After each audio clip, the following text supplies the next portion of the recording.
আপনি দেখছেন news now, আমরা জানি কোনটা খবর। জম্মু ও কাশ্মীরের ভোটের জন্য প্রথম প্রার্থী তালিকা প্রকাশ করলো বিজেপি।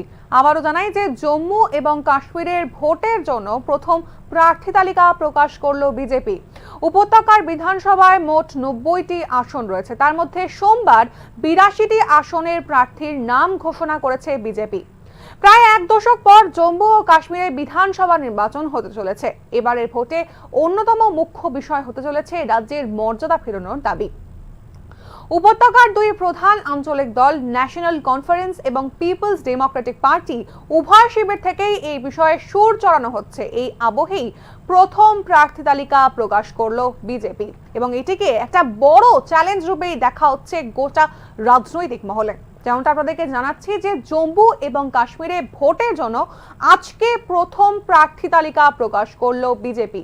উপত্যকার বিধানসভাতে মোট 90টি আসন রয়েছে, তার মধ্যে আজকে অর্থাৎ সোমবার সকালে 82টি আসনের প্রার্থীর নাম ঘোষণা করেছে বিজেপি। প্রায় এক দশক পর জম্মু এবং কাশ্মীরে বিধানসভা নির্বাচন হতে চলেছে। এবারের ভোটে অন্যতম মুখ্য বিষয় হতে চলেছে রাজ্যের মর্যাদা ফেরানোর দাবি।